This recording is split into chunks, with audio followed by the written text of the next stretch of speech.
I'm very happy to see all of you this morning kasi ibig sabihin talagang porsigido kayo na kayo ay maging accredited salespersons na ng PMRB. Let me make some correction lang dun sa nasabi ni Treasurer Luz. Sorry, sige. Kasi yung PRC ay accreditation sa salesperson. Pag kayo ay naging broker na, kukuha kayo ng board exam, pag nakapasa pa lang sa board exam, saka pa lang kayo matatawag na license.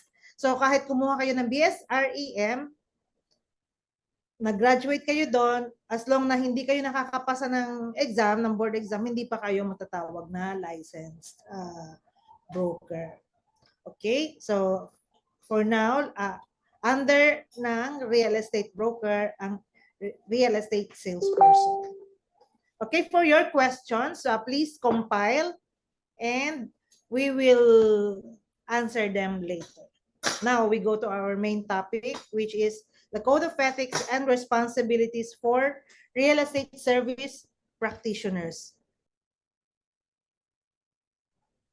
Okay. It is under Resolution number 39, series of 2019. So prior to the pandemic, in-issue ang Code of Ethics na ito. Resolution number 39 noong 2019.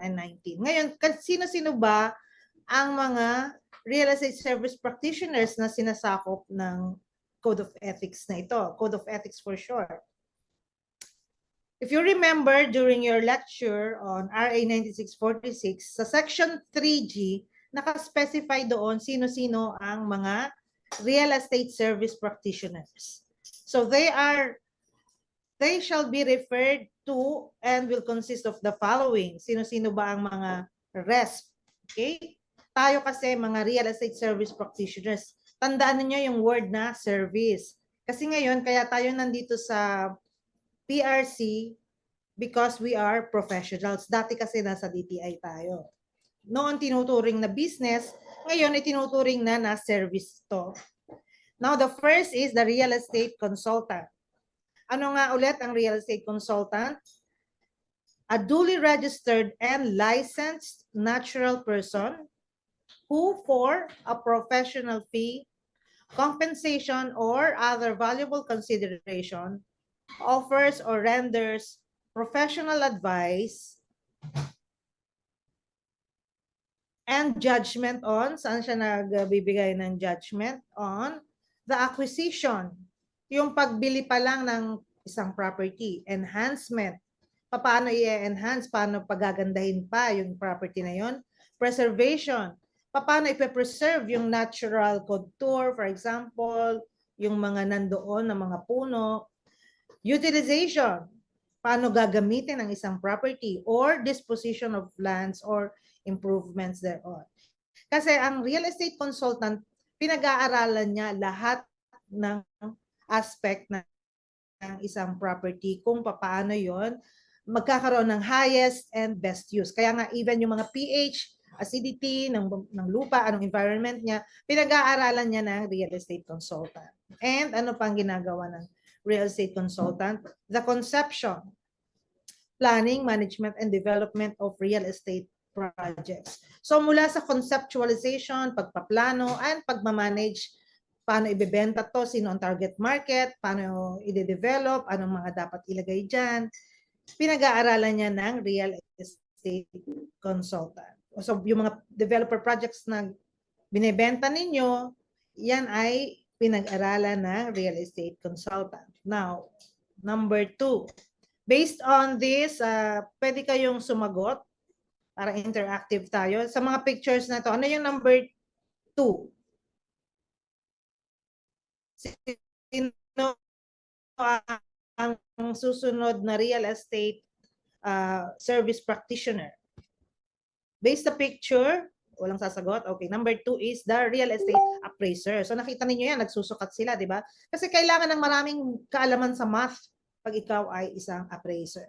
The real estate appraiser is a duly registered and licensed natural person. So nag-board exam din sila, who for a professional fee, compensation, or other valuable consideration performs or renders or offer to perform services in estimating and arriving at opinion of or acts as an expert on real estate values, such services of which shall be finally rendered by the preparation of the report in acceptable written form. So ang real estate appraiser, kumuha rin siya ng board exam at hindi commission ang bayad sa kanya. Meron siyang compensation.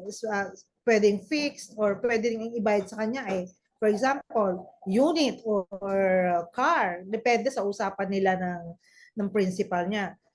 Nagpe-perform siya, nagre-render siya ng service para makarating siya sa isang estimate or arrival of an opinion of value ng isang property. So, ang isang property, pag nagpa-appraise siya ang principal nagpa-appraise sa 2 o 3 appraiser, pwedeng iba-iba ang lumabas na value ng isang property. Bakit? Kasi depende sa ginamit na, kung anong ginamit niya na way ng pag-appraise. At ang kanyang ginawa ay based sa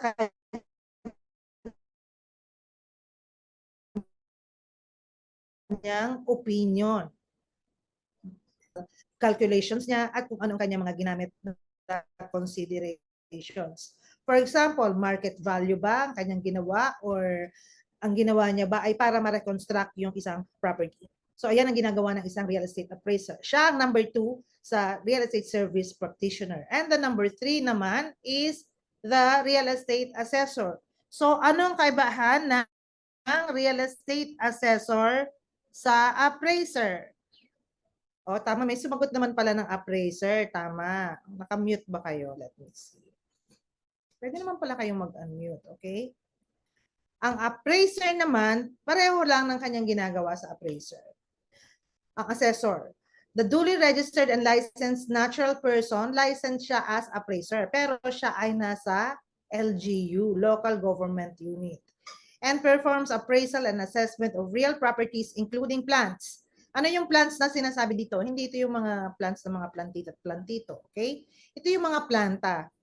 Ina-appraise din nila yan. Equipment and machineries essentially for what purpose? This is for taxation purposes. So, dapat meron silang basis kung paano itatax yung isang property. Dahil kailangan syempre ng Pilipinas na kumita rin from the properties. Kasama rin yun. At ito yung malapit sa atin, real estate brokers. Siya yung number 4. Sino ba yung real estate broker? A duly registered and licensed, lisensyado rin siya. Kumuha siya ng board exam. At kumuha rin siya ng BSREM. Natural person who for a professional fee, commission, or other valuable consideration. So makita ninyo, pwedeng ang usapan nila ng principal or ng owner is professional fee, pwedeng fixed, pwedeng commission, or valuable consideration. Depende sa usapan. Acts as an agent.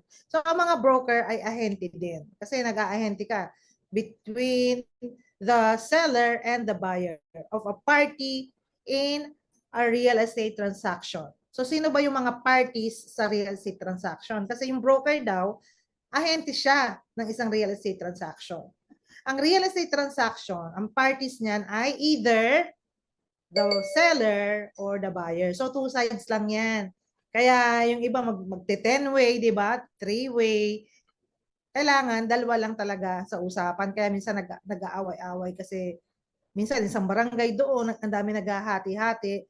Dapat alam ninyo kung saang side kayo. Either you are on the buyer side or sa seller side. Kasi ang party sa real estate transaction ay 2 lang. Anong ginagawa ng broker? To offer. Mag-aalok. Mag-a-advertise. Magsusolicit. Magsusolicit in a way na magsusolicit ng listings. List. Yun na nga, may listing, i-list niya na. Pwede niya nang i-promote yon at ilalagay niya sa kanyang inventory.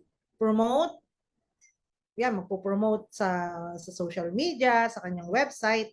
Mediate, pag may offer na, siya na yung magme-mediate between the seller and the buyer.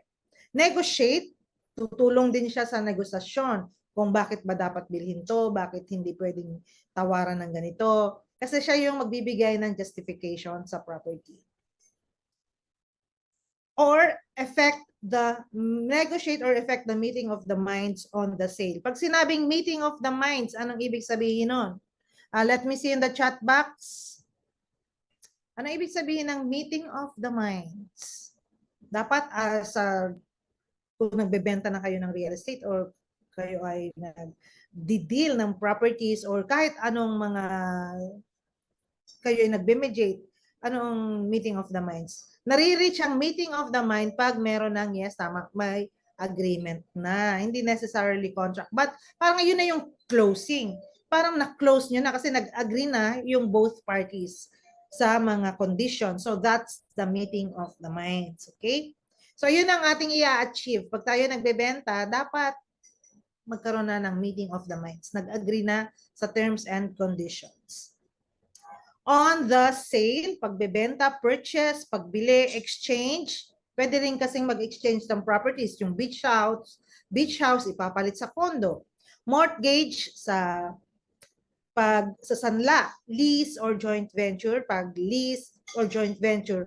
Ang gumagawa ng mga bagay na ito, sale, purchase, exchange, mortgage, lease or joint venture, or other similar transactions on real estate or any interest therein ay dapat ay real estate broker.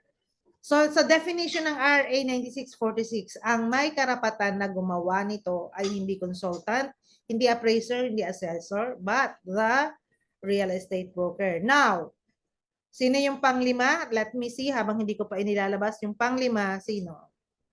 Let me see sa chat box para alam ko nagising kayo, nakikinig kayo. Chat box, real estate salesperson, yes, RES, yes, very good. Number 5 is, ayan, kayo, very professional looking. The RES or real estate salesperson. Duly accredited, hindi kayo magiging license unless maging broker kayo. Duly accredited natural person who performs service for and in behalf of a real estate broker. So yung ginagawa nating pagbebenta, yung mga real estate salesperson, ay para sa real estate broker. So kayo ay extension ng real estate broker. Kaya dapat yung broker ninyo ay kasundo ninyo dahil you will be working closely with your real estate broker.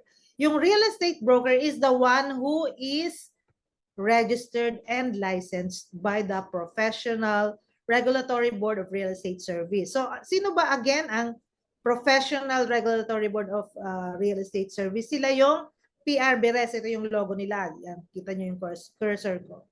Sino naman ang PRBRES? Lahat ng mga professions sa PRC or the commission. Pag sinabing commission kasi PRC, pag sinabing board, PRBRES, ay merong mga board ang lahat ng professions. Sa real estate service, ang ating board ay PRBRES. Okay? So, yun ang sumasakop sa atin. Nagsusupervise sa atin, gumagawa ng mga regulations, at gumawa rin ng Code of Ethics and Responsibilities for Real Estate Service Practitioners. So, ang real estate salesperson ay nag-work in behalf of a real estate broker for or in expectation of a share in the commission.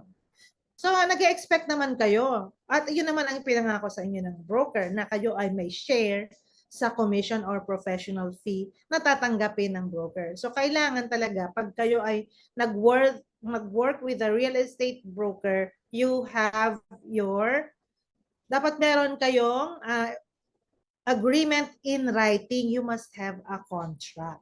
Kasi diyan madalas pinag-aawayan. Magkano ba ang share of commission?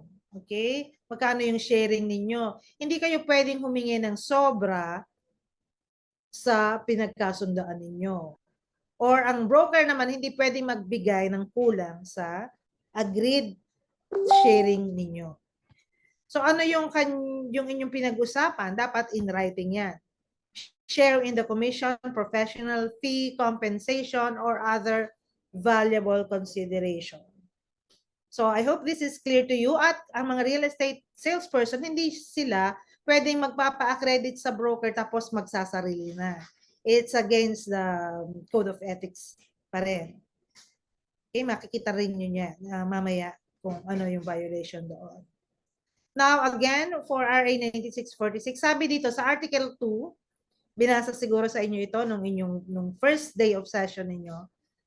According to Article 2 sa Section 5, powers and functions of the board. Ano ba yung function ng PRBRES? The board is hereby vested of following powers and functions.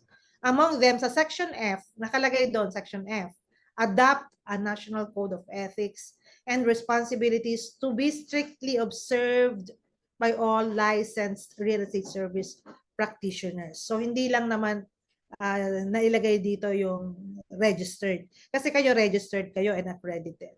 Pero kailangan, nasa mandato nila yan, nasa mandate nila yan, na kailangan nilang mag-adapt ng isang National Code of Ethics and Responsibilities para sa lahat ng real estate service practitioners. So lahat, meaning lahat yon. So yung mga service practitioners naka-define naman, sinabi natin kanina, na-define ninyo starting from the consultant, appraiser, assessor, broker, and the fifth is the salesperson. So sakop kayo nito. Now, nakalagay pa rin doon sa Article 4 naman ng RA 9646 or RESA, sa Section 35, ano yung Code of Ethics and Responsibilities for Real Estate Service Practitioners? So naka-define doon, the board shall adopt and promulgate the Code of Ethics and Responsibilities for Real Estate Service Practitioners, which shall be prescribed and issued by the accredited and integrated professional organization of real estate service practitioners. Itong accredited and integrated professional organization of real estate service practitioners, otherwise also known as AIPO. Pero ngayon sa real estate service, wala pa talagang AIPO kasi hindi pa natin na-reach yung mga requirements para magkaroon ng AIPO. Although maraming nag-a-apply as AIPO. Instead of AIPO, ang meron tayo ay mga professional organization of real estate service practitioners like PMRB. Tayo ay isang asosasyon ng mga real estate service practitioners. So yan, so hope makapag-join din kayo as our associate members. Kasi ang regular members ng PMRB ay yung mga lisensyado. Ngayon, kung salespersons, once na naging salesperson kayo, pwede kayong i-accept as associate members. As mentioned, 2,000 lang yung payment, whereas kung license naman ay 4,500. So now, let's begin. Ano ba itong Code of Ethics and Responsibilities for Real Estate Service Practitioners? This is under Resolution number 39, series of 2019. The Code of Ethics and Responsibilities for Real Estate Service Practitioners. So kanina nga, binasa ko sa inyo yung Section 5F. Okay? Pursuant to Section 5F, balik tayo.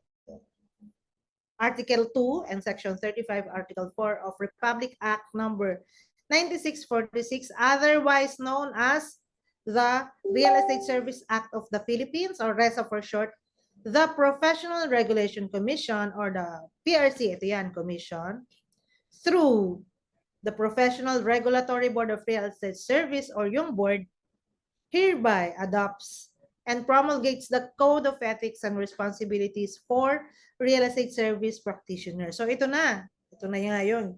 Ginawa na nga nila. So yung letterhead nila, Republic of the Philippines, galing ito sa PRC or the Professional Regulation Commission of Manila. So ito na siya. Hereinafter referred to. So may shortcut na siya. Ito yung full name niya, Code of Ethics and Responsibilities for Real Estate Service Practitioners. Ang shortcut niya ay just merely the Code of Ethics and Responsibilities after a series of consultation with the different national real estate associations or organizations. So yung binasa natin kanina, di ba RESA yun? Yung RESA, na-approve yun, di ba 2009? Eh, hanggang 2023, 2019, wala pa ring AIPO. That's why, nag-consult sila, instead of sa AIPO, nag-consult sila sa different national real estate associations. yung ating board, PRBS. Okay? So, ito yun na yung preamble. Dito tayo mag-uumpisa. Kasi hihimayin natin ang Code of Ethics and Responsibilities. Ano bang ibig sabihin ng preamble? Pag sinabing preamble, it is the introductory part of a statute or deed stating its purpose, aims, and justification.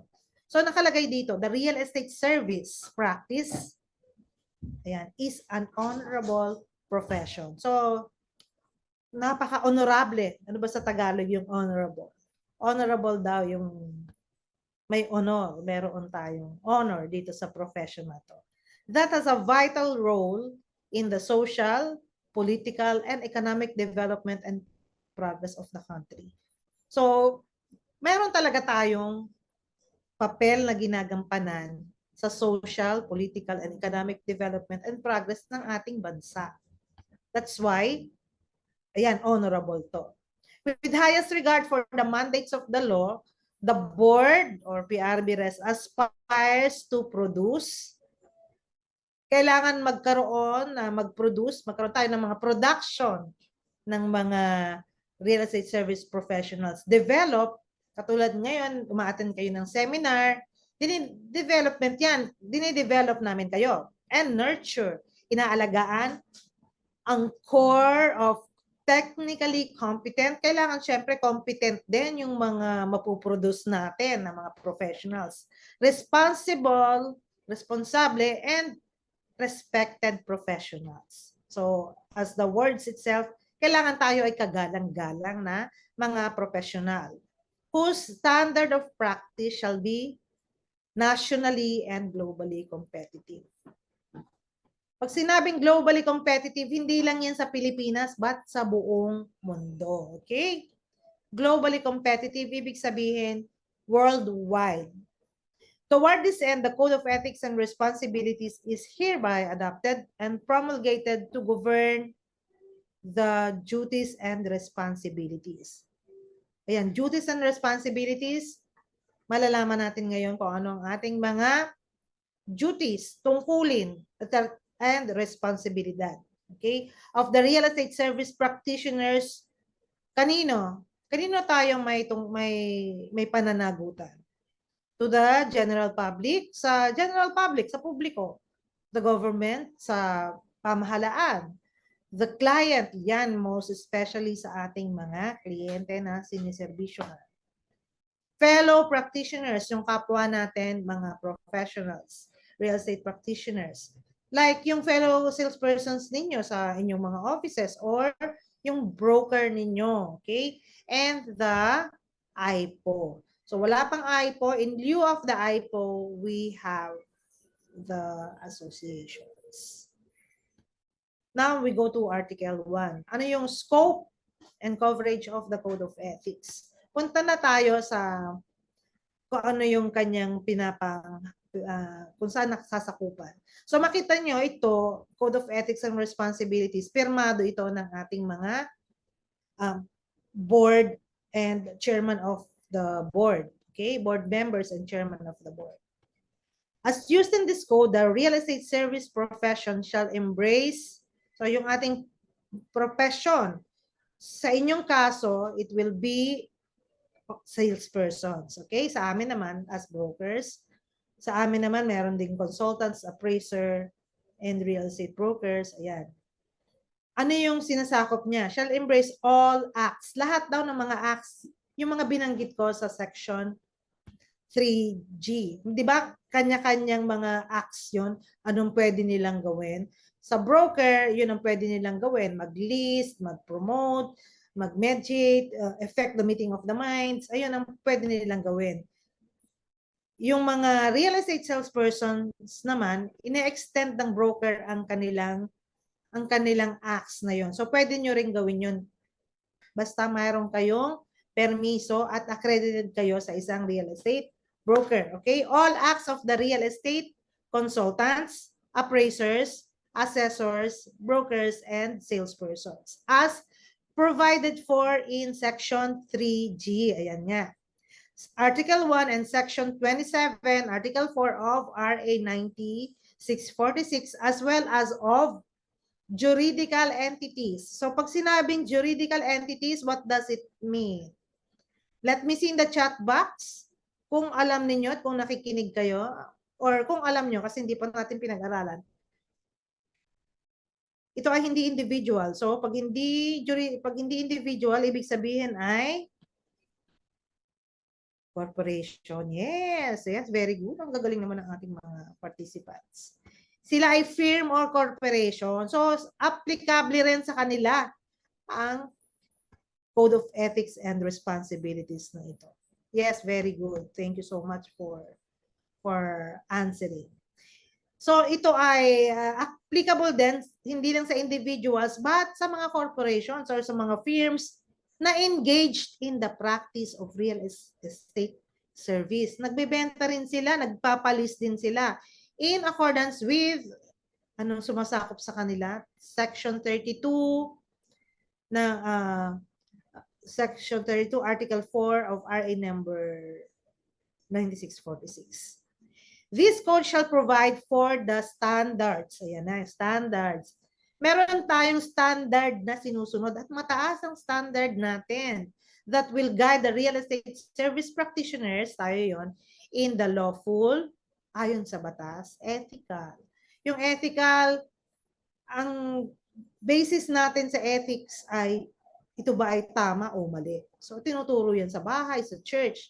And professional practice of their respective profession. So ito yung standard na susundin natin. Okay? Para tayo ay magkaroon ng guide. At alam naman natin basta lawful yan, kailangan ayon sa batas. Pag hindi na lawful yan, hindi na yan ethical. So hindi na yan kasama. Okay? Kailangan according din sa ating professional practice ng ating profession. So yung profession ng real estate salesperson ang ating susundin. Next, punta na tayo sa Article 2. Yun ay general kanina. Ito naman mga declaration of principles.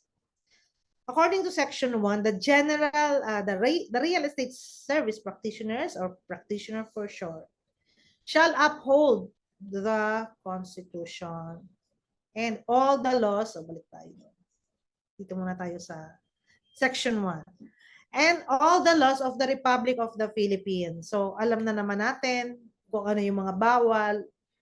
Okay? Kahit sa traffic, kailangan marunong din tayong sumunod sa batas trapiko. Kasi, ano yun, kasama rin yun sa batas na sinusundan natin.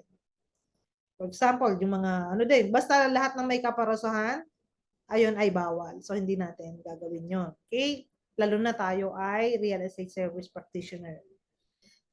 That will be your brand din kasi kailangan kayo ay ethical at marunong sumunod sa batas.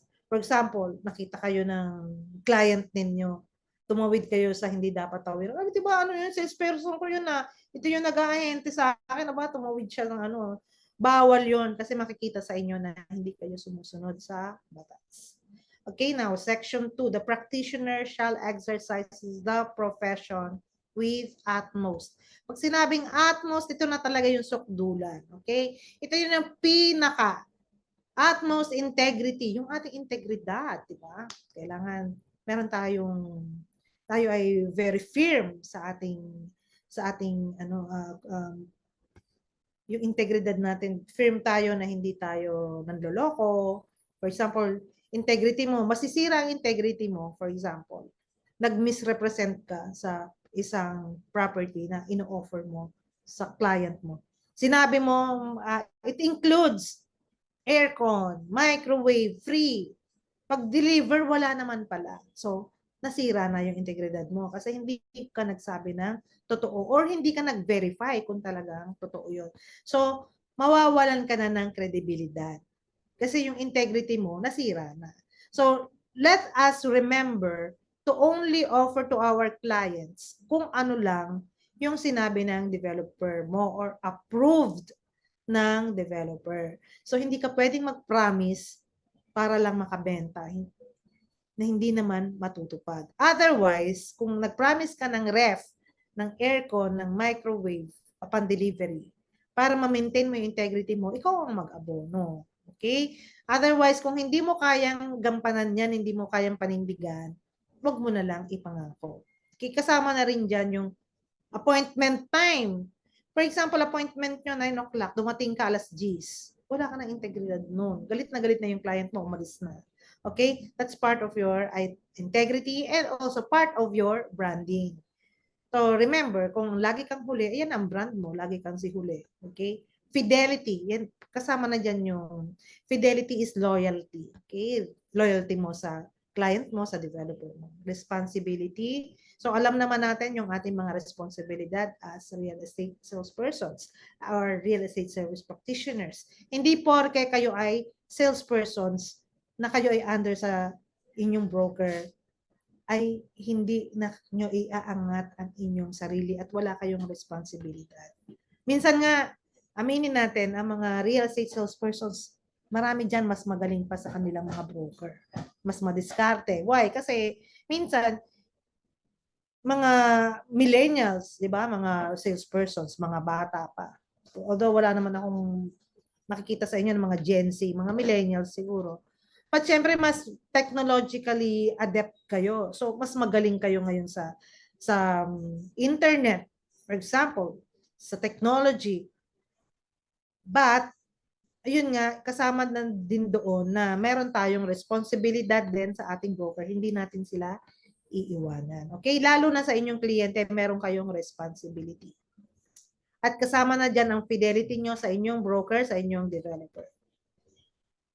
At ganun din, yung sa fidelity naman, syempre, ang nagre-represent ka sa seller mo, hindi mo siya ilalaglag yung seller mo sa buyer. Okay? Kasi ganun din yun na ano natin, yung hindi tayo, for example, hindi tayo nagmamarites or nagsasabi ng against sa isa't isa sa isang part ng transaction. Kasama yun sa fidelity and responsibility mo sa broker mo. And sincerity, kailangan hindi lang gusto natin makabenta. Sincere tayo na makatulong. Gusto mong makatulong na magkaroon sila talaga ng property na pinapaniwalaan mo na kailangan nila. Siyempre tayo mga real estate service practitioner, tayo ay mga sellers. Gusto natin na makabenta tayo ng property. But ang atin namang objective ay talagang makatulong. Sincere tayo na makatulong na magkaroon sila ng property na kailangan nila. Most of you are in the developer, di ba? Pakitingnan ko nga kung nasa developer kayo, titingnan ko lang. Or intending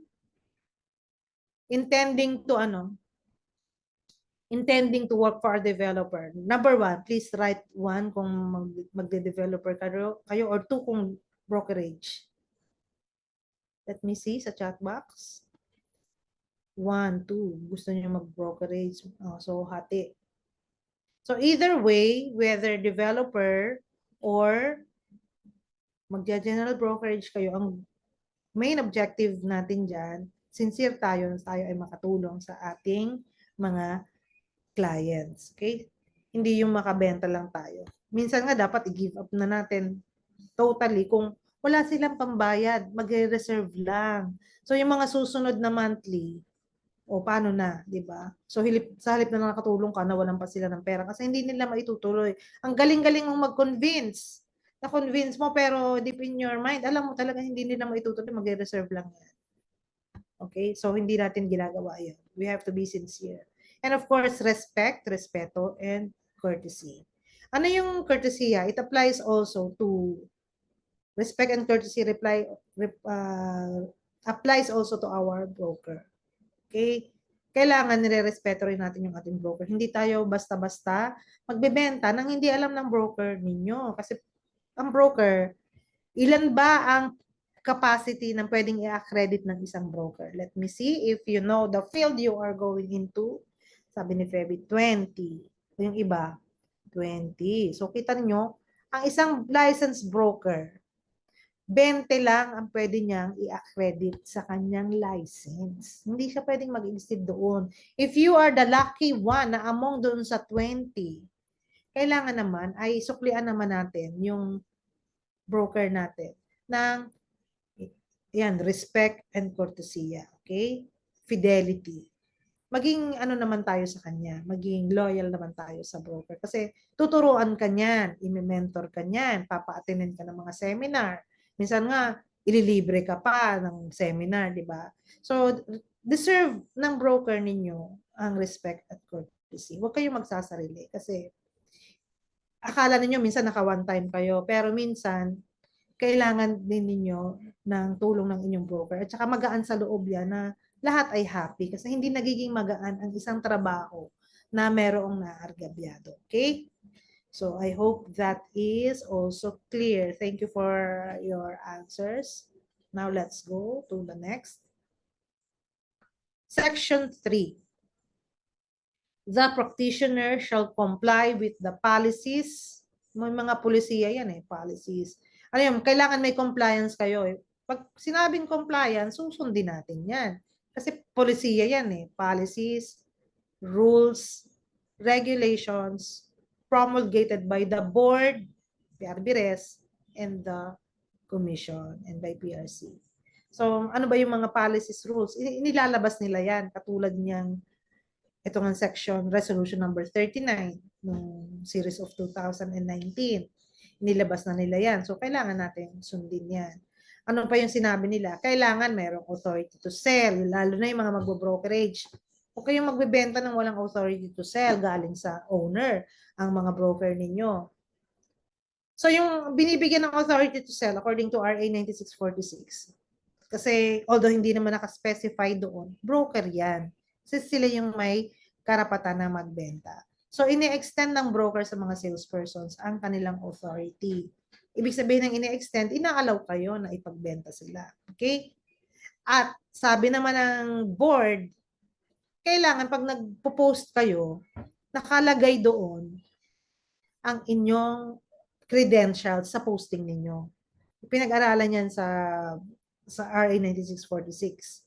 So, anong nakalagay doon? Pangalan ninyo, accreditation number ninyo, pangalan din ng broker ninyo, at ang accreditation number ng broker ninyo. Pwede nyo ilagay doon sa ads. Siyempre, ads ninyo yun Ilagay ninyo yung contact number ninyo, hindi yung contact number ng broker ninyo. But, kailangan pa rin na nakalagay ang accreditation number at PRC license number ng inyong broker. Okay?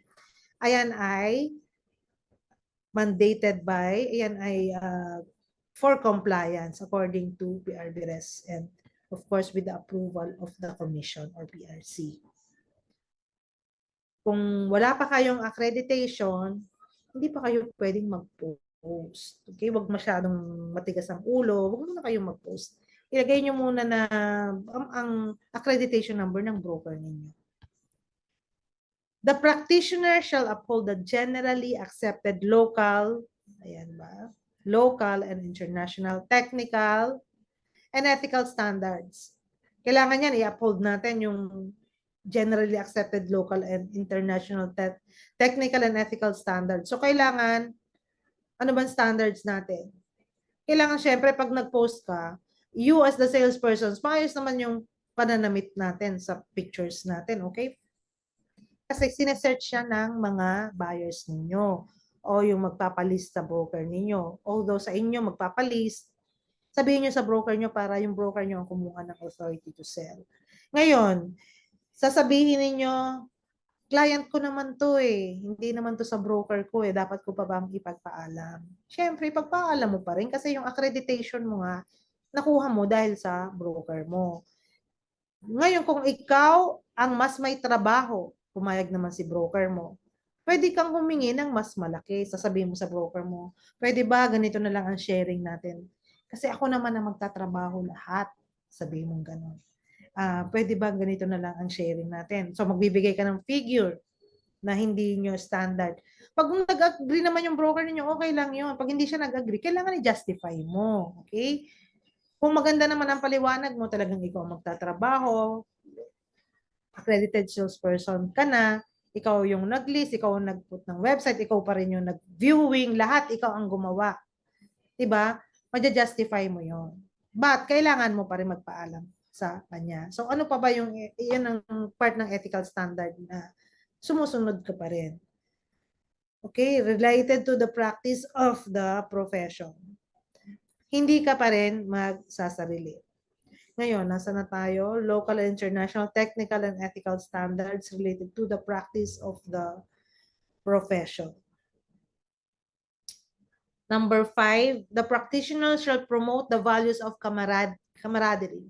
So, kailangan magkasundo talaga kayo ng broker mo at yung mga kasama mo, syempre 20 kayo, di ba?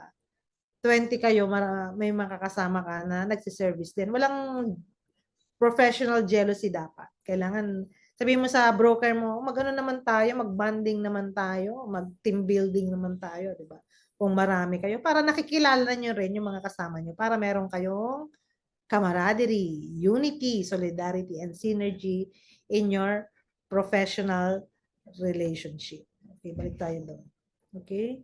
So, clear ba itong section na ito? Section 3, 4, and 5? Clear? Let me see sa chat box. Ang tahimik nyo. O, mababait lang kayo talaga. Clear? Type 1 if clear. Type 2 kung kailangan ng paliwanag. Yes, very clear. Salamat. Okay? So, kailangan hindi kayo nag-aaway-away kasi pag walang harmony sa isang organization at wala kayong harmony ng broker mo, lagi kayo nag-aaway, eh mag-part ways na lang kayo. Pwede naman yun. Or pumili ka talaga ng broker na makakasundo mo. Okay? Yung tuturuan ka. To the government, meron din tayong responsibilities sa ating gobyerno. The practitioner shall always set a good example as a responsible, law-abiding citizen. So, dapat talaga tayo magsiset ng example kasi tayo ay professional. At tandaan ninyo, ang real estate ay talagang napaka-prestigious na career. Kaya nga kayo ay nandito, di ba? So, nakita ninyo, kumikita ng pera ang mga practitioners. Pero, since na-meet kayo ng mga maraming tao, kailangan din kayo ay responsible o abiding citizens. At lagi kong ina-example dito ay yung napaka-simple lang, batas trapiko. Okay, pagtawid pa lang, dapat sumusunod tayo dyan. At kung kayo ay nagda-drive, hindi kayo nagbibit ng red light. Kayo example, mamaya nakabangga kayo o nagkaroon kayo ng aksidente sa kalye, pagtingin ng ID nyo, naku po, kayo pala ay accredited salesperson, nakakahiya, di ba? At magkakaroon pa ng tarnish ang real estate profession. Huwag nating gawin yan. Kailangan tayo ay parating malinis. Right? The practitioner shall secure. Ayan, tama yung ginagawa ninyo ngayon. The practitioner shall secure all necessary licenses. Although sa inyo ay accreditation, makukuha ninyo naman yan para hindi tayo tinatawag na di ba? Na unlicensed or colorum. Siyempre masakit din yun na pakinggan at masakit din sa atin na matawag tayong gano'n. So kailangan ma-secure natin yun. Permits, mga permiso, mga authority galing sa broker ninyo, and authority as may be required by law. Pag salesperson na kayo, wala na kayong papangambahan, wala na kayong worry na kayo ay sabihin na nagbebenta ka ng illegal hindi ka naman accredited salesperson. O pakita mo ang iyong ID. Kasi bibigyan kayo ng ID ng PRC. Okay? As may be required by law, ordinance or rules and regulations. Once na kayo ay nakatapos ng seminar na ito na today is your graduation, last na ito, kayo ay mabibigyan na ng accreditation ng PRC. Magkakaroon kayo ng sarili ninyong ID that you should wear with pride together with your company ID. Okay. The practitioner shall pay correct taxes and fees required by law. So meron kayong mga TIN ID, di ba? Pag kayo ay accredited salesperson na, pwede kayong mag-apply ng sarili ninyong resibo. Kasi dapat na ninyong i-declare yung inyong income, lalo na kung malaki na. Kasi you should pay correct taxes and fees. For example, yung mga withholding ninyo, yung withholding taxes ninyo, nakikredit naman yan sa inyo as your tax. Okay? So, huwag kayong mag-alala na kayo ay hindi kayo ay nakakatasan ng 10%. So, may question ako. Pag kayo ay naka-receive ng commission, di ba? For example, 50-50 kayo ng broker ninyo. 2.5% ang binigay sa inyo. Kasi accredited na kayo ha, granting accredited na kayo. Binigyan kayo ng 2.5% sa developer or 3% pag magaling na kayo, manager na kasi kayo. Nabawasan na yung commission ni broker. Dapat pa ba kayong bawasan ng 10% ni broker? Type yes or no na lang ang sagot. Okay, let me see. Dapat pa bang bawasan? Yes, yes, yes. Yes. Walang sumasagot ng no. Kayo ay marunong na. Yes, dapat pa rin. Kasi yung 10% na ibinawas sa kanya ng developer, sa kanya yon nakakredit. Ibig sabihin, the whole, for example, 100,000 yung commission niya. Nakakredit sa kanya yon. Eh, may income tax pa. So, babawasan siya ng developer ng 10%. Di 90,000 na lang ang makukuha ni broker mo, di ba? So, meron ka pang kalahati sa kanya. Pag binigay mo niya yung kalahati na na-receive niya, kailangan pa rin niya magbawas ng 10%. Otherwise, lahat ng 90,000, hindi naman sa kanya yun eh. Nasa inyo yung kalahati nun. So, unfair naman sa broker ninyo, siya yung sasagot noon. So, i-credit naman niya ng BIR sa inyo. So, pag marami kayong nagpa-file kayo ng income tax return nyo, ITR, kayo mismo pwede kayong mag-loan. Pwede kayong kumuha ng property at meron kayong ITR na ipapakita na maganda naman ang inyong record na nagbabayad kayo ng taxes. Okay?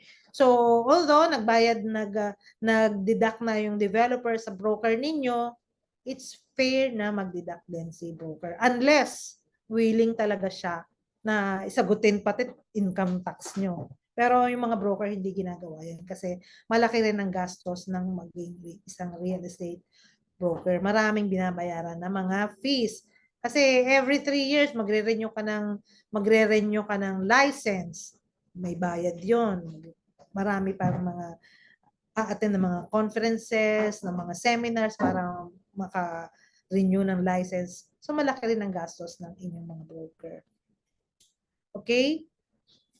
At tayo mga practitioners shall not encourage, hindi tayo hindi tayo mag-encourage, magto-tolerate or participate directly or indirectly in the evasion or illegal reduction of any payment that is due to the government. So, ang sinasabi dito, wag daw tayong, ikaw pa yung ay, ganito gawin natin, ganito yung gawin natin para hindi tayo magbayad ng tax. Wag niyong gagawin yan at magto-tolerate, participate directly. Illegal reduction ang sinasabi dito. So, pag in-approve naman yan ng BIR, yan ay hindi illegal. Okay? So, magtatanong kasi kayo sa BIR. What I do is, pagka merong mga ganyang transactions na kailangan ng BIR, involved ang BIR, I call them at naghihingi ng advice. Normally, sa umaga kayo dapat tumawag dahil sumasagot sila. Paghapon, hindi na yan sasagot.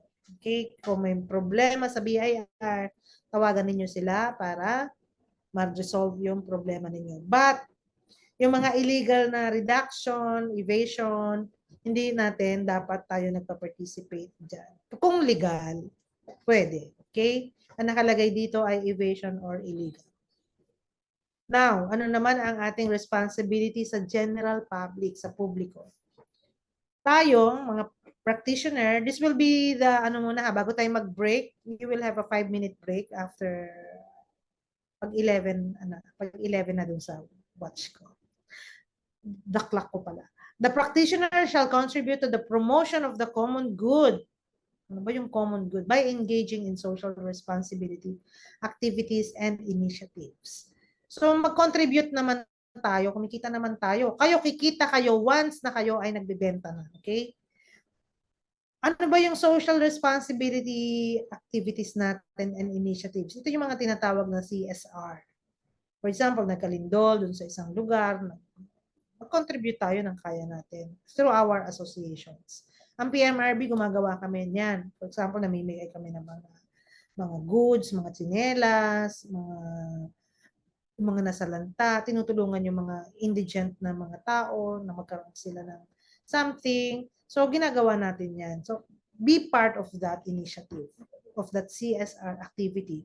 For example, mga pambili ng tsinelas, pambili ng mga school supplies. Pagka ganun, mag-contribute kayo even in kind, mga kung magkano yung makaya ninyo para may contribution din kayo sa CSR ng association. Or kayo mismo ang gumawa ng CSR ninyo, mag-sponsor kayo ng isang pamilya, or magpaaral kayo ng isang bata, di ba? Okay, the practitioner shall cooperate with the government and the IPO. So wala tayong IPO ngayon, so sa association tayo makikipag-cooperate in protecting the public against fraud. Yung mga manluloko, yung mga scammers. So, responsibility din natin na mag-warn tayo, magbigay tayo ng mga warning sa mga publiko na deal only with accredited salespersons and licensed brokers. Kaya nga nakikita ninyo yan, di ba? Kasi nakikita nyo yan sa social media, makipagdila. Kasi piniprevent natin na ma-scam ang mga tao kasi fraudulent transactions yun. Misrepresentation. Yun nga ang example ko kanina. Bawal tayo mag-represent para lang mabenta, mag-misrepresent para lang mabenta ang isang property. And unethical practices of license. So kahit mga lisensyado, meron pa rin gumagawa. Kasi itong Code of Ethics and Responsibilities, 2019 lang inilabas. Eh yung iba, grandfather clause, nagkaroon ng PRC license. Ibig sabihin ng grandfather clause, lisensyado sila DTI, hindi na sila nag-exam. So hindi sila dumaan sa mga ganitong mga bagay-bagay. So yung mga bagong inilabas na mga regulations, hindi na nila nabasa. For example nga, yung mga nag-exam dati, last kasi dati 2016. Eh, lisensyado na sila. Hindi na nila minsan binabasa to, kaya hindi na nila alam na sila ay kailangan mag-update. Okay? So, yung mga license, meron din silang mga nababiolate minsan. Mga unlicensed, lalo na yung mga unlicensed kasi wala naman silang alam, magbenta lang. Minsan nga, tinatakbo pa nila yung pera, di ba? Mababasa mo sa Facebook, sa mga groups, o beware of this person ay tinakbo yung pera, di ba? Kahit mga licensed brokers, minsan na-i-involve. Pero mas madalas ang hindi lisensyado na nai-involve sa ganyan kasi tinatakbo yung pera, nakakuha ng 12 months advance. Yung sa, nabasa nyo ba sa Facebook, sa Ayala Alabang, imagine, naparentahan nila yung naparentahan nila yung isang bahay doon. Eh may tenant na pala. Kakakuha sila ng advance at saka ng deposit. Naitakbo nila yung pera. Ngayon, ewan ko kung nahuli na. Okay, and unauthorized individuals or parties that adversely affect the integrity of the profession. Kasi pagka ganyan ang nangyari sa mga real estate service practitioners, pagka may mga ganyan na mga fraud, misrepresentation, unethical services, damay-damay na yan. Lalo na pag ang gumawa ay license. Sasabihin, i-generalize na. Yung mga kahit license naman yan, gumagawa pa rin. So, kailangan i-prevent natin yan. Okay? Kayong mga umattend dito, iiwasan natin yan. Kasi yung pera, madaling mawala yan. Pero yung integridad mo, mahirap i-rebuild. Okay? So, kailangan sa umpisa pa lang, very good sa inyo kasi mag-uumpisa pa lang kayo. Kayo ay nasa degree pa lang ng salesperson. Once na ang isang tao nagpa-practice na, may pangalan na, isang beses lang yan makagawa ng pagkakamali. Ang integrity niya biglang baksak. Back to zero. Ang hirap i-rebuild nyon. Kayo, nag-start pa lang kayo sa zero, mabibuild na ninyo ang inyong integrity and credibility. Kaya yung iba mga walang kliyente, kasi it spreads like wildfire. Alam nyo naman, ang daming marites dito sa industriya natin. Pag gumawa ka ng isang mali, kakalat na yan. Pati pangalan mo, matatandaan yan. Okay? So, hindi na makikipag-network sa'yo. Hindi ka na rin hindi nakukuha ng property sa'yo. Kasi ang social media ay nagba-viral na. Pag ikaw na viral dahil sa isang ginawa mo. Okay? Ayan.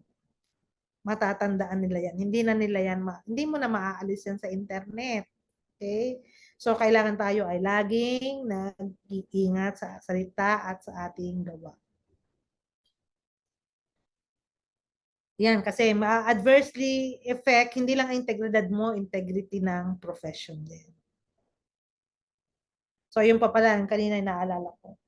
Yung sa social media, alam nyo ba na pag ang isang buyer ay nakipag-deal sa inyo, i-research niyan kayo sa Facebook.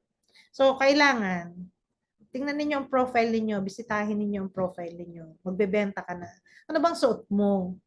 Kasi minsan, merong nakikipag-deal sa akin. Meron daw silang client ganyan. Pagtingin ko sa profile, naka two-piece. Kasi, syempre, yan din ang nakikita ng client ninyo. Ito ba ay real estate service practitioner, professional ba yan? So, kailangan kung kayo ay may nagpa-practice ng real estate as a professional, dress professionally din. Kaya nga, meron nga rin kaming reminder sa inyo, di ba? Kasi naka-open itong webcam natin dapat lagi.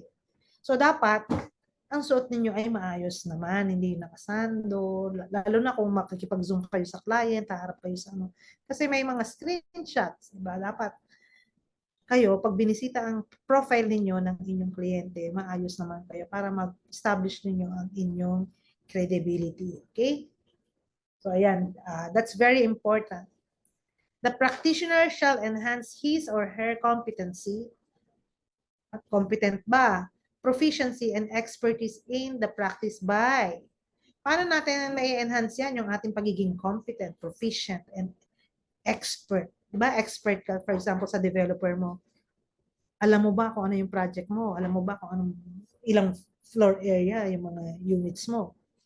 In the practice, by keeping abreast of the latest trends and developments in the field of real estate service through involvement in the CPD, continuing professional development activity. So pagkatapos ninyo dito, pag kayo ay accredited na salesperson, 2 years naman yung accreditation ninyo. But in between, pwede kayong umattend ng mga CPDs kasi marami kayong matututunan doon. Magkano lang ba ang CPD ngayon? 500, 600, 700, di ba?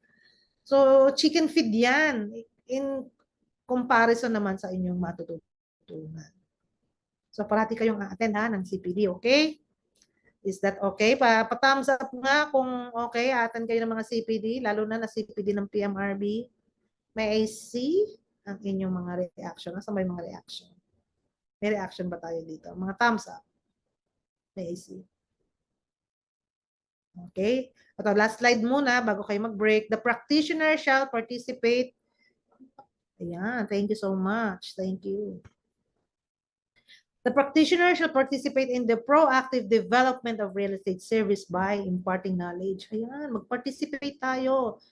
Mag-impart tayo ng knowledge. Yung natutunan nyo ngayon, pwede nyo i-reel. Kaya pwede nyo ilagay sa mga status ninyo. I learned from PMRB today about Code of Ethics and Responsibilities.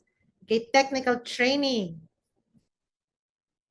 Ginawa namin yan last week sa CPD namin. Experiences, studies, or research, except those that are deemed classified or confidential. Pero lang daw yung mga deemed na classified or confidential.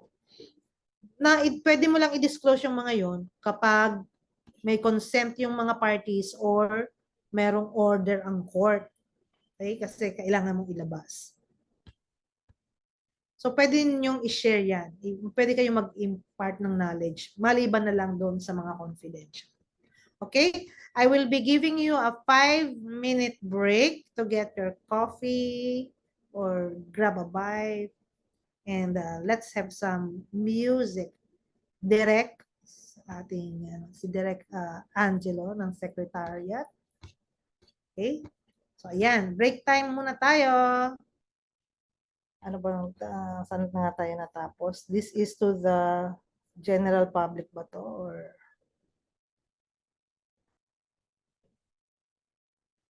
let's go lang. Sa next slide na tayo.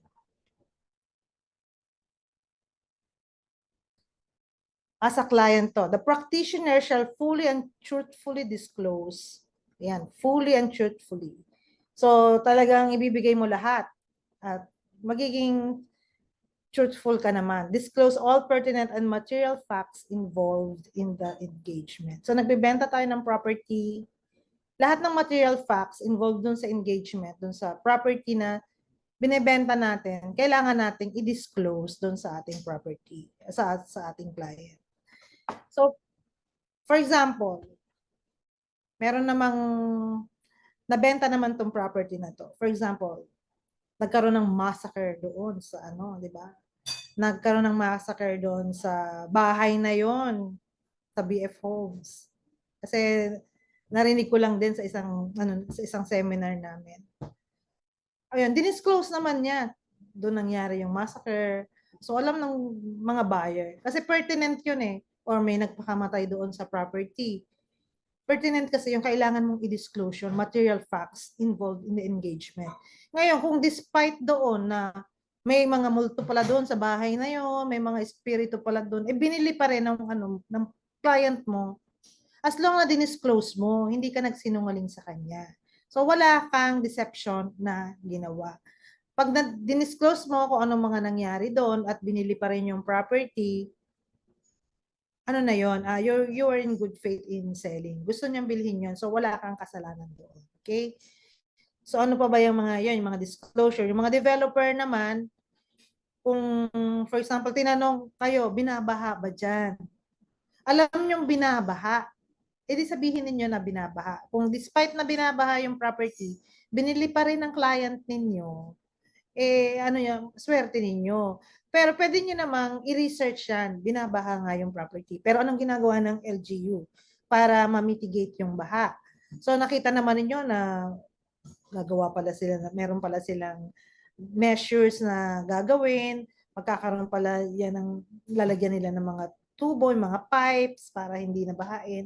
I-disclose din nyo sa client niyo para bilihin na niyo yung property. But sabihin din ninyo, syempre, natural lang yan na pag inayos yung kalye, tataas din ang price. So, i-disclose din niyo yun. Kasi magte-take din siya ng risk na kung hindi niya bibilhin ngayon, iintayin niya pang tumaas ang price.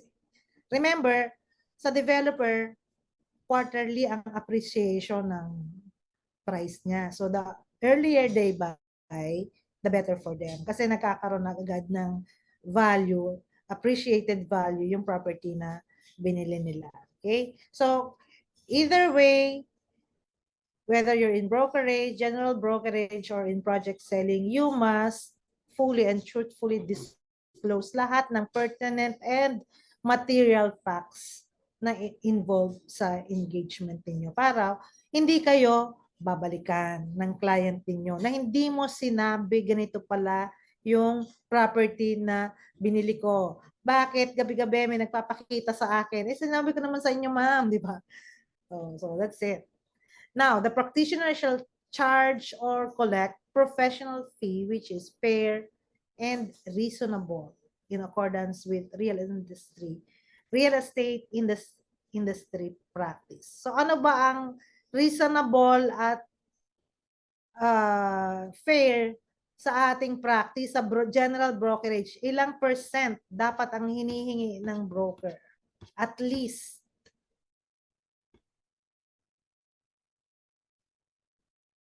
may in the chat box. Yes, 5%, 5%. Yes, tama. Dapat gawin na nating standard yan 5%.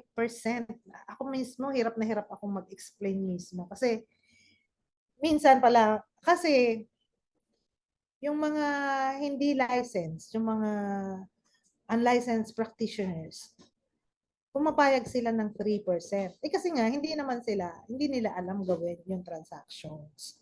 E tayong mga licensed brokers, kami ng mga licensed brokers, napakadami na namin pinag-aralan, experiences at alam namin gawin ang pagpa-practice in general brokerage. So we ask for 5%. So kung hihingi kayo in behalf of your broker, sabihin nyo, ang hinihingi po ng aming company is 5%. Depende pa kung malayo yung transaction, di ba? Kasi pag pumayag yan ng 3%, lahat na ganyan. Eh meron pa kayong ka-network. For example, uso pa ang multiple listing system or MLS, which is yung mga broker, nakikipag-network pa yan sa mga kapwa broker. So, anong nangyayari? Maghahati-hati pa yan. So, para makompensate naman yung hirap ang inaano natin talaga, hihingi natin is fair and reasonable professional fee of 5%. Huwag kayong humingi ng 3%. Alam niyo ang hinihingi ng ibang broker is 5%, kayo hingi kayo ng 3% para sa inyo ibigay. Unethical din yun. Okay? So, hingin din natin kung ano naman yung fair and reasonable. Kasi pagka hingi kayo ng mas mababa sa 5%, na-affect na talaga yung ating profession. Eh, sino ba ang mas gusto na ibenta yung mas mababa ang professional fee kaysa sa 5%, di ba? Di yun ang ipupush natin, yung nagbibigay sa atin ng 5%, which is only normal and natural thing to do. So, i-explain din ninyo sa inyong client. The practitioner shall not accept professional fees or valuable consideration from other parties unless with full disclosure and permission from the client. So, explain ko na lang to ng mabilisan. Sino ba nagbibigay sa inyo ng inyong professional fee? Buyer or seller? Let me see the chat box. Seller or buyer? Seller ang nagbibigay ng, yes, seller ang nagbibigay ng professional fee. So, yung client ninyo galing abroad, yung buyer ninyo, bibigyan din daw kayo ng 5%. Pwedeng tanggapin, hindi. Meron na kayong 5% sa seller. Pwedeng tanggapin, 1 for yes, 2 for no. O, ang sagot ni Evangeline. Ano pa? Sino pa may sagot? Pwede. Sabi ni Roselo, 1. Ang sagot is 1. Yes, pwede nyo tanggapin. Pero, full disclosure or permission from the client. Sasabihin nyo din doon sa inyong seller. Sabihin nyo rin na, mambibigyan din po ako ng buyer ko ng professional fee or ng commission. I hope okay lang sa inyo. Eh di pag okay lang, di ba? Pag hindi siya pumayag. Pag hindi siya pumayag, bibigyan ka na pala, eh di 3% siya bibigay ko sa iyo. So minsan ganun ang nangyayari, binabawasan nila. Pero meron ka pa rin dun sa kabila. Basta magpapaalam kayo, pwede yun. Okay? Ang unethical ay kung hindi kayo nagpaalam pero tumanggap kayo. So wag niyong gagawin yun. Okay? So, pwede kayong tumanggap ng professional fee. For example, may bibigay sa inyo. Minsan naman hindi professional fee binibigay, mga regalo-regalo lang. So, yung mga regalo, hindi naman professional fee. Hindi nyo kailangan pagpaalam doon sa seller. Pero kung professional fee, commission ang ibibigay, ipagpaalam. Okay? I hope that's clear. Kailangan ng full disclosure. The practitioner shall always maintain transparency in all dealings with the client. So, anong ibig sabihin niya? Yan, nakikipag-deal na kayo. Tumawad. Sabihin ninyo lahat ng tawad, lahat ng sinabi. Kasi full transparency nga tayo. Kayo mismo nagde-decide ayaw nyo magpatawad kasi mababawasan yung professional fee. Mali yun. Kasi lahat ng offer, sabihin ninyo sa seller ninyo, siya ang magde-decide. Okay? Ang hindi nyo lang pwedeng sabihin, syempre, pag may masamang sinabi against sa isang party na mag-aaway sila, yun, i-filter ninyo yun.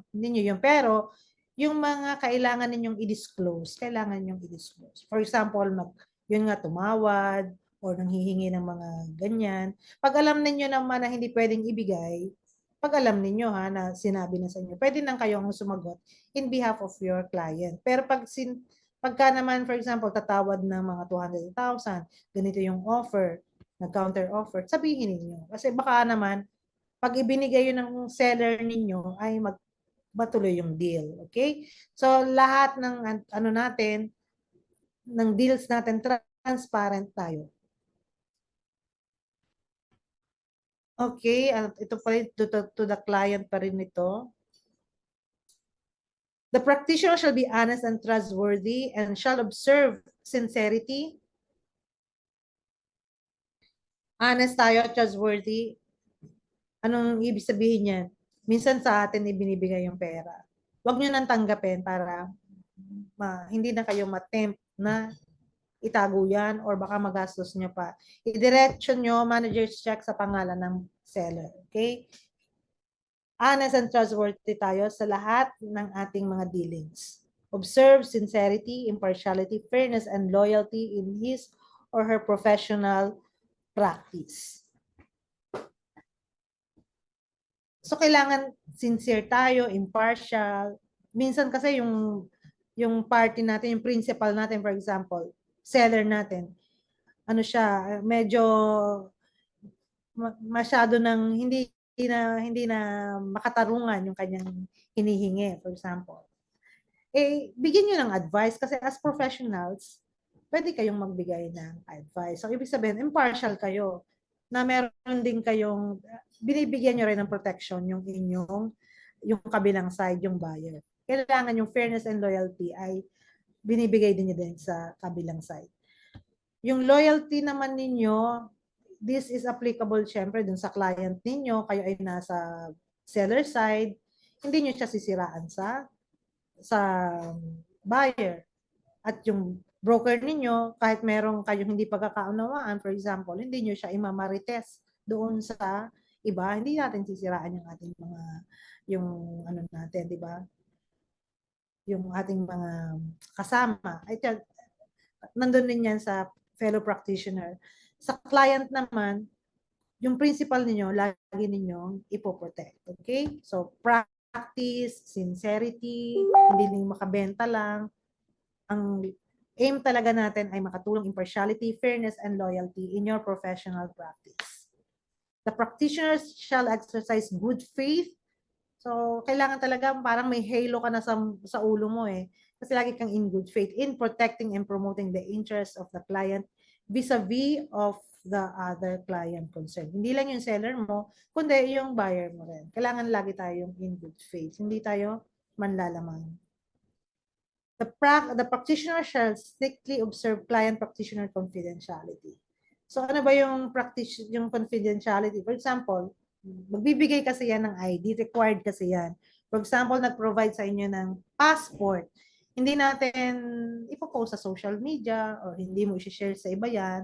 Kundi doon lang sa, for example, kailangan kasi yan sa pag-reserve ng property, kailangan niya na mayroong valid ID para makita. But that is not for sharing with others. And for example, nag-share sa inyo yung client niyo ng mga confidential information about himself or herself. Ayan, confidentiality pa rin yan na hindi natin i-share yan. Okay?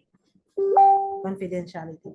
Fellow practitioners, ito lang lately, ayan, merong nagdemandahan, parehong broker. Demanda in the sense na pareho silang may lawyer. Pero ito pa yung ginamit nila talaga. So, ano ba yung niyo sa fellow practitioners? The practitioner in the exercise of his or her rights in the performance of her duties and responsibilities.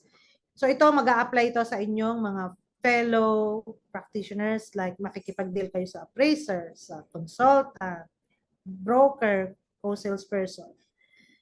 Sa exercise nyo ng inyong rights, and in the performance of duties and responsibilities shall act with fairness, justice, and good faith. So, ayan, nandito yung mga sulutan, justified ba yan, and good faith. So, ito, yun ang hindi pa tapos ang kanilang kaso. Pero, in example ko lang na ginamit nila kasi ang Code of Ethics and Responsibilities. Ayan. So, itong tatlong yun. Kailangan lagi tayong fair, sa ating co-broker, sa ating co-salesperson, huwag tayong maglalamang. Okay? For example, yung client niya, for example, sa developer, alam mo nang kausap na nung isang co-salesperson mo, huwag mo nang pasukan kasi kino-closing na nila yun eh. So, fair ka na doon. Huwag mo na siyang, hanap ka na lang ng sarili mong client. Okay? Kasi baka magka-problema. The practitioner shall always respect the dignity, honor, good reputation, and privacy of fellow practitioners. So yung mga broker natin, yung mga co-salespersons natin, wag nating inimamarites sa iba. So let's mind our own personal businesses at para ma-preserve din natin yung kanilang dignity, honor, good reputation. Hindi tayo nagmamarites, okay? Yung ayaw natin na gawin sa atin, huwag din natin gawin sa iba. The practitioner shall use or furnish transactional documents only upon the written consent of the practitioners from whom such documents originated. So ano ba yung mga transactional documents? Ito yung mga deed of sale, authority to sell, na may access kayo. So hindi nyo i-furnish yan, binigay sa inyo para gawing template kasi nagbigay ng template yung broker ninyo, di ba? Yun yung transactional documents, DOAS, contract to sell. Gawin nyo. Huwag nyo isi-share yan sa iba unless meron kayong written consent. Email, pwede na. Himingi kayo ng permiso na pwede ko bang i-share ito dito sa ganitong tao. Okay? Kailangan, kung kanino nang galing yung document, most likely sa broker ito, from whom such documents originated, magpapaalam kayo bago nyo i-share. Okay? Pag pinayagan kayo, okay. Kung hindi, huwag nyo i-share. Okay? Para maiwasan ninyo ito at para hindi na kayo magkaroon ng mga demandahan. Yung sinasabi kong example kanina is parang yung isang broker naghahabol dun sa isang broker kasi client daw niya yun. Okay? Ayan, ito yung number 1. Pero bahala na sila ngayon kasi diyan pumapasok yan. Kailangan talaga ethical tayo para hindi tayo mapasama sa ganun. Pareho silang gagastos, pareho silang may lawyer. Okay, ito, section 5. To the IPO naman. In lieu of the IPO, we have the associations. Pag kayo member na ng associations at pag may IPO na, ito yung gagawin natin. The practitioner shall support the IPO by actively participating in its programs and activities. The practitioner shall abide by the procedures of mediation, conciliation, and arbitration of grievances and disputes. Yung example ko kanina, pareho silang walang association. So, diretso na sila sa PRC. Kasi, doon na sila diretso. Kung may association kayo, like PMRB, for example, meron tayong mga grievance committee level lang yan. Mag-mediate, may conciliation, arbitration, para isettle yung grievances and disputes. So, yun ang kagandahan din ng meron kayong association. Kasi kung may dispute, for example, sa isang transaction, pwede mong ireklamo, for example, si broker A, taga PMRB yan, edi sulat kayo sa PMRB, sabihin niyo kung ano naging problema para magkaroon ng conciliation arbitration kayo doon pa lang sa association level. Maayos na kayo, okay? Hindi yung diretso na kagad sa PRC, di ba? Nagkakaroon pa ng mga problema. A practitioner who is a party to any such grievances or dispute shall, as far as practicable, exhaust all possible administrative remedies. So kasi dito aayusin na kayo. May remedyo na. For example, bigyan mo na lang siya ng ganito. Okay? Bigyan mo ng percentage. Maghati kayo, sumunod ka sa kontrata. Within the context of the bylaws, before elevating the same to the jurisdiction of the board or commission. So ano mangyayari pag wala kayong association? Diretso kayo sa PRC. Ang daming ginagawa ng PRC. So gusto nyong kukuha pa kayo ng abogado, di ba? Ito ang gastos, no? At saka abala. And to on a court or tribunal. Pag hindi naayos yan sa commission, kasi pang ilang na ba nila? Pangatlo na nila, hindi pa sila nagkakaayos.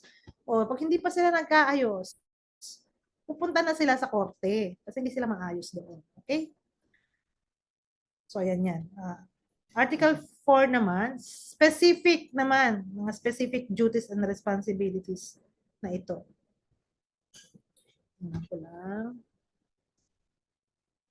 The practitioner shall live up to the tenets enshrined in the oath of the professional. Kasi ngayon, alam ko na kung hindi kayo pa licensed broker o ngayon pa lang kayo mag-oath taking as salesperson, hindi nyo pa nabasa kung anong nakalagay sa naka-enshrine doon sa oath of the professional. Pero kung kayo naman ay nag-oath taking na sa ibang course, sa PRC, iba naman ang nakalagay doon. Okay? Yung nakalagay doon sa oath taking nyo doon sa oath of the professional, kailangan nyo itong ililive by. Kasi nag-ano nga kayo, nag-in-oath nyo nga yun nakataas yung kanang kamay nyo, you shall abide by it. Okay? Kasi nag-swear kayo doon. In the practice of the profession as real estate service practitioner or a salesperson. Yan. Oath of the professional. The practitioner shall provide his or her services in a competent. Kailangan talaga competent ka. Paano ka magiging competent? Pag-aralan mo kung ano yung project mo or pag-aralan mo kung ano bang ginagawa sa general brokerage. Kailangan marunong ka na rin gumawa ng mga contracts. Pag-aralan mo yung project mo or yung bahay na binibenta mo. Ilang square meters ba yan? Ano ba yung orientation niyan? Dedicated and ethical manner compatible with the independence and integrity of the profession. So self-explanatory. The practitioner shall faithfully comply with this code of ethics and responsibilities. Dito daw, ito yung binabasa natin na ngayon. As well as with the separate codes that will hereinafter be issued for each of the real estate service disciplines. So, magkakaroon ng sariling code of ethics and responsibilities ang mga salespersons in the future. These separate codes shall be considered as integral part of this code of ethics and responsibilities after their approval and promulgation. So hopefully, pinaprocess na ngayon yung code of ethics and responsibilities ng separate disciplines. Ano ba to yung oath na sinasabi natin? Sa section 25 ng RA 9646, nakalagay doon yung oath na all successful examinees, in your case naman, yung mga registrants, qualified for registration. Maka-qualify na kasi kayo for registration upon completion of this seminar and together with submission of other documents like your NBI, etc. And all qualified applicants for registration without examination as well as accredited salespersons, ito kayo, shall be required to take an oath before any member of the board or any officer of the commission duly authorized by the commission to administer oaths prior to entering into the practice of real estate service in the Philippines. So sa mga accredited salespersons, nakalagay dito prior, bago pa kayo mag-start mag-practice. Although in reality naman, nagpa-practice na kayo, di ba? Tama? Tama or tama? Nagpa-practice na kayo.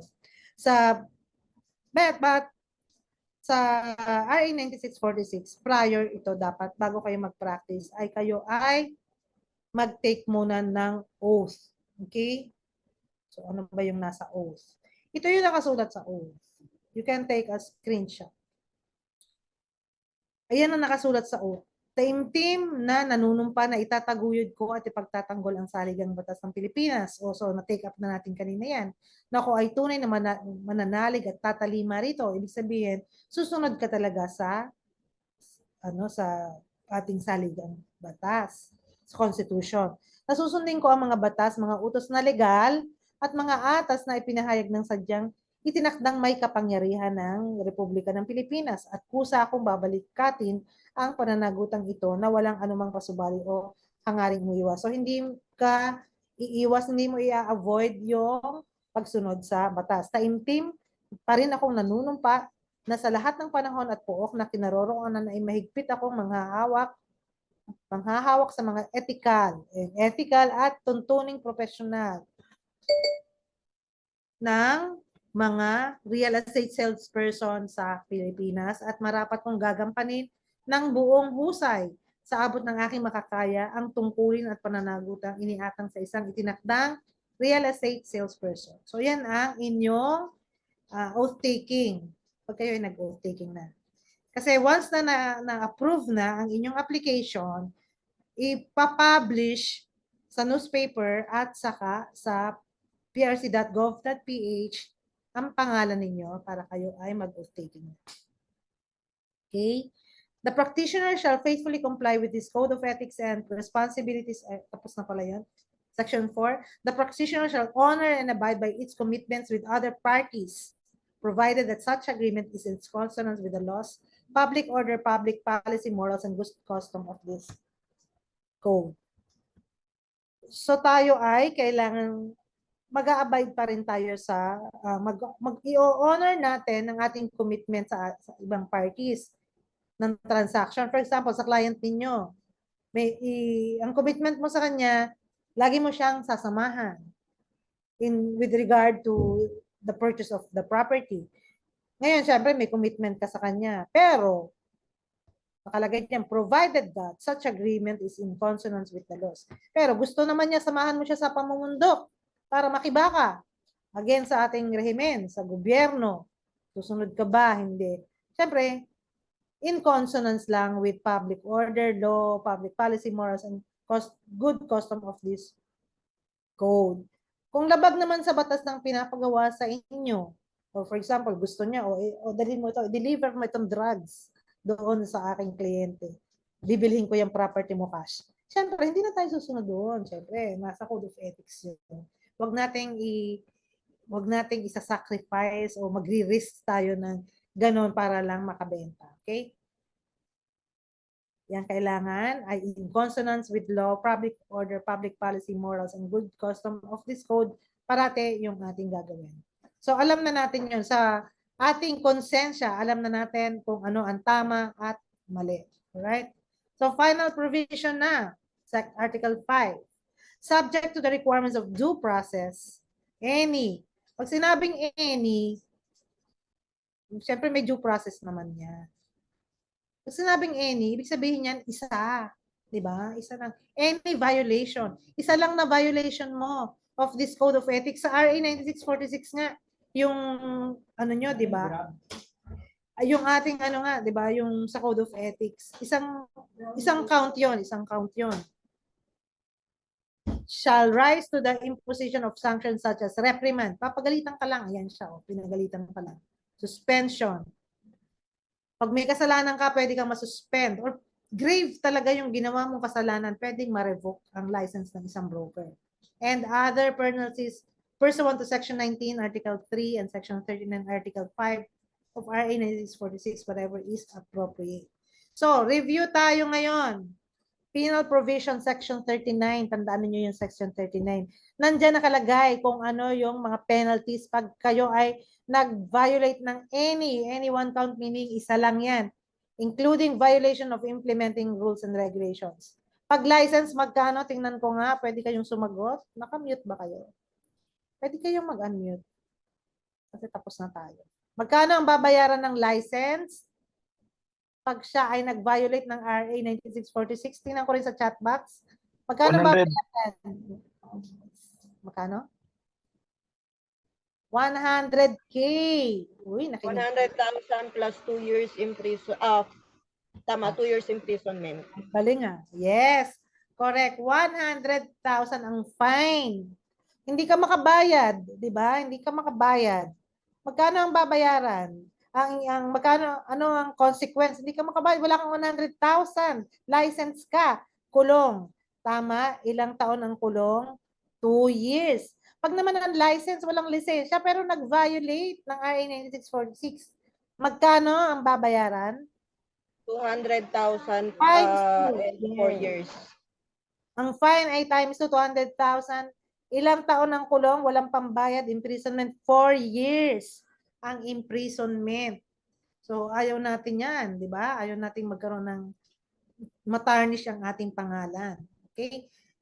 Pagka corporation yan, mas mabigat ang parusa. Okay? Parang unlicensed na rin. Or depende sa gravity. Remember yan ay per count. So marami kang beses nag-post na wala ka namang inilagay doon, unlicensed ka pa, unaccredited salesperson ka pa. So, ayan, per count yan. Okay? I-multiply nyo na lang kung ilang counts ang ginawa nyo. Effectivity, Article 6. Effectivity daw ay magte-take effect after 15 days following its publication in the Official Gazette or any newspaper of general circulation in the Philippines. Let a copy thereof be furnished the UP Law Center done the 6th day of May 2019 in the city of Manila. So, kita nyo, 2019 lang yan, the year before the pandemic, signed by our chairperson, Honorable Ophelia Binag, and the 3 other members. Okay? So, yung isa vacant pa. And this is attested by Ayan, mga taga-PRC naman sila. Sila napalitan na sila ngayon. So, ang date of publication sa Official Gazette, July 29, 2019, na-approve siya.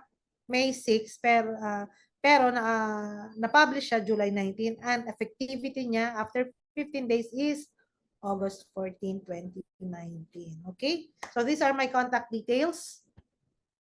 I'm gonna stop share. I'm ready to answer your questions. Okay, back to you.